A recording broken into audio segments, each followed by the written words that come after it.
Cieto daļiņu mērīšana dīzeļiem tehniskajā apskatē daudziem ir izrādījusies diezgan nepatīkama procedūrā. Taču visu var novērst vēl pirms tehniskās apskates, ja atbrauc uz, reku te rakstīts, ProRing. Satiek Kristapu, kurš ir ProRing servisu vadītājs, un viņam ir burvju kastīte, burvju lādīte, ar kuru palīdzību mēs jau pirms tehniskās apskates varam uzzināt, cik tās daļiņas mums ir. Jā, tieši tā. Esam iegādājušies aparātu tieši tādu pašu kā tehniskā apskatē, lai varētu pamērīt cieto daļiņu koncentrāciju atgāzēs. Tā kā droši pirms tehniskās apskates varat vērsties pie mums, lai veiktu mērījumu. Iepriekš pieraksts nav nepieciešams veikt. Droši darba laikā no 8 līdz 6 varat braukt pie mums un veiksim cieto daļiņu testu. Cieto daļiņu tests parasti notiek līdz 20 minūtēm. Tā kā vienkārši atbrauc pie jums, pieklauvē, un tad tuvākā laikā to visu var izdarīt. Jā, varbūt klauvēt gluži nevajag. Droši nākat iekšā uz pieņemšanu un pieņemsim automašīnu un veiksim mērījumu. Iedosim arī, protams, izdruku, kas apliecina, ka viss ir kārtībā vai arī nav kārtībā. Tā kā ja automobīlu grib kāds, piemēram, pārdot, tad viņš var atbraukt šurp, lai pierādītu jaunajiem saimniekiem, ka šis auto ir ideālā stāvoklī. Tieši tā. Ja ideālā stāvoklī nav, ko tad var darīt? Tad droši vien, kad varam piedāvāt veikt pierakstu uz padziļinātu jau diagnostiku. Mūsu meistari veiks diagnostiku, saprotam, kas par problēmu, vai ir bojāts pats DPF filtrs, vai izņemts ārā, vai kāds sensors nestrādā korekti. Visas šīs problēmas risinām.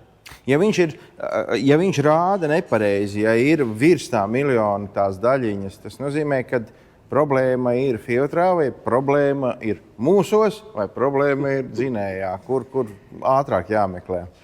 Pēc tiem mērījumiem parasti, ja ir 2 miljoni un virs, tad jau būs kaut kāds mehānisks defekts pašā DPF filtrā. Un visdrīzāk normālā gadījumā būs jāveic filtra nomaiņa. Bet jāatcerās arī ir tas, ka tas filtrs ekoloģijā ir pēdējais, kas savāc visu to, kas mums nāk ārā no dzinēja. Nereti problēma ir vispār kaut kāda cita, pat dzinējas prauslas, EGR un tā tālāk. Mūžīgs nav nekas, tajā skaitā, protams, arī šī detaļa, bet ja dzinējs strādā perfekti, ja viss ir labi, tad viņam vajadzētu strādāt un strādāt tam filtram, nekam viņam nevajadzētu tā kā īsti notikt. DPF filtram kalpošanas laiks ir atkarīgs principā no ļoti daudz dažādām lietām. Protams, ja ar dzinēju viss ir kārtībā, tas mūžs viņam ir ilgs, bet jāatcerās, ka ir jāņem vērā arī automašīnas lietošanas paradumi. DPF filtram nepatīk īsas distances, neuzsildīts dzinējs. Tas viss iespaido viņa mūžu, cik bieži viņš attīrās un tā tālāk. Es esmu dzirdējis, ka autovadītāji saka, es taču pagājušā gadā izgāju tehnisko apskati, man tur bija knapi 10 000, tātad man ir viss kārtībā. Un te pēkšņi šogad virs 2 miljoniem. Vai tas tā tiešām var notikt, ka gada laikā viss ir cauri un viss ir pa galam? Jā, tas ir iespējams, tāpēc, ka tas filtrs strādā ļoti augstās temperatūrās. Un visdrīzāk šajā gadījumā tur vainīgs būs mehānisks defekts, kaut kāda plaisa, kas ir izveidojusies filtrā. Ko līdz tur izveidojās plaisa, uzreiz viņam ir caurlaidība, cietās daļiņas augšā.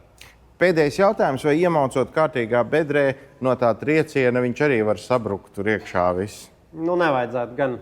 Tā nevajadzētu būt, ja? Tā būt, Tā kā brauciet droši, un ja ir kaut mazākās aizdomas, tad dodieties šurp uz ProRing, kur var nomērīt, saskaitīt cietās daļiņas, un tad jau zināt, ko darīt pirms tehniskās apskates. Vai puiši palīdzēs, vai arī ir vietas, kur var nodot automobīļus.